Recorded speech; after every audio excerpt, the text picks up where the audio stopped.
जी अज़ीज़ दोस्तों, अस्सलाम वालेकुम। आज एक नए और अहम मौजू को लेकर हाज़िर हुए हैं। आज हम बात करेंगे कि किसी भी नज़म की अमली तनकीद किस तरह की जाती है। दोस्तों, वीडियो को यहीं पे लाइक कर दें। आज हम चंद उसूल आपके सामने रखते हैं जिनकी रोशनी में आप किसी भी नज़म की बआसानी अमली तनकीद कर सकते हैं। नज़म की अमली तनकीद में सबसे पहले आप नज़म के शायर के दौर की निशानदही करें कि किस दौर का ये शायर है, और उस दौर की जो शेरी सिफ़ात हैं, खसूसियात हैं, और उस दौर के जो समाजी हालात हैं, समाजी खसूसियात हैं, उसका आप तज़किरा करें। उसके बाद आप शायर के दौर के जो मुख्तलिफ़ हम ख़याल शोरा हैं या उसके हम दबिस्तान शोरा हैं, आप उस दौर के हम ख़याल और हम दबिस्तान शोरा की सफ़ में उस नज़म के शायर का मकाम मुतय्यन करें कि इस शायर का मकाम क्या है, और फिर उस दबिस्तान में भी उस शायर का मकाम मुतय्यन करें। यानी कि जैसे तरक्की पसंद तहरीक से वाबस्ता किसी शायर की नज़म है, तो आप उस तहरीक से वाबस्ता दीगर शोरा के मुकाबले में उस शायर का मकाम मुतय्यन करें और उस दबिस्तान में उस शायर का मकाम मुतय्यन करें। उसके बाद हम नज़म या नज़म के किसी ख़ास बंद की तशरीह करते हैं, और फिर उसके दौरान जब एक मरकज़ी ख़याल हमारे सामने आता है, तो हम ये देखते हैं कि क्या इस मरकज़ी ख़याल से शायर की किसी फ़िक्री या तनकीदी दबिस्तान से वाबस्तगी का इम्कान है। यानी उस नज़म में या उस नज़म के किसी ख़ास बंद में अगर कोई मरकज़ी ख़याल है, तो उस मरकज़ी ख़याल से क्या शायर के किसी फ़िक्री रुझान की निशानदही होती है या उसके किसी तनकीदी रुझान की निशानदही होती है, तो आप उस रुझान की निशानदही करें। यानी अगर उस नज़म में तरक्की पसंदाना ख़यालात का इज़हार किया गया है, तो आप इज़हार करें कि भाई इस शायर की जो फ़िक्र है वो तरक्की पसंद तहरीक से वाबस्ता है।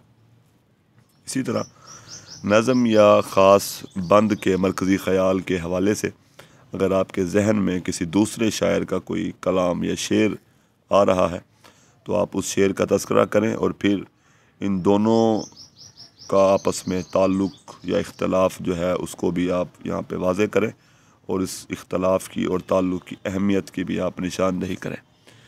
उसके बाद आप नज़म या नज़म के किसी ख़ास बंद की हैयत का तज़किरा करें, यानी कि नज़म किस हैयत में लिखी गई है। उसके बाद आप ये देखेंगे इस नज़म में किन सनतों का इस्तेमाल किया गया है, यानी शेरी सनतें जो होती हैं उनका इस्तेमाल किया गया है, मसलन तशबीह का या इस्तिआरे का, तो किस तरह से तशबीह और इस्तिआरे का इस्तेमाल किया गया है। 7वें नंबर पे आप ये देखें कि शायर ने अपनी इस नज़म में किन तराकीब का इस्तेमाल किया है। क्या ये तराकीब रिवायती हैं, फ़रसूदा हैं, या उसने जिद्दत पसंदी का इजहार करते हुए नई तराकीब को जो है वो जन्म दिया है और इस्तेमाल किया है। इसके बाद आप तशबीह और इस्तिआरे के हवाले से ये देखें कि क्या तशबीह और इस्तिआरे के इस्तेमाल के ज़रिए शायर ने पैकर तराशी का भी काम लिया है, यानी कि लफ्ज़ों के ज़रिए तस्वीर बनाने का काम, जिस्म बनाने का काम भी लिया है या नहीं लिया। जैसे हमें मजीद अमजद की नज़मों में पैकर तराशी के नमूने जो हैं वो जा बजा नज़र आते हैं। इसके अलावा आप ये भी देखें कि क्या शायर ने जो पैकर तराशे हैं अपनी नज़मों के अंदर, वो महसूस भी होते हैं या नहीं, यानी कि क्या वाज़े तौर पे नज़र आता है कि लफ्ज़ों से तस्वीर कशी की गई है या पैकर तराशी की गई है। इसके अलावा आप ये देखें कि शेरी सनतें जो इस्तेमाल की गई हैं, क्या उनसे नज़म में मौसीकियत भी पैदा हुई है या नहीं। मौसीकियत का इस्तेमाल शेरी सनतों के ज़रिए किया गया है या नहीं किया गया। इसके अलावा आप ये देखें कि नज़म या नज़म के ख़ास बंद में कौन सा तासुर जो है वो उभरता है, यानी नज़म हमें किस असर में ले जाती है। क्या वो हमें एक फ़िक्री तौर पे सोचने पे मजबूर करती है या वो हमें एक हिस्सी तासुर देती है।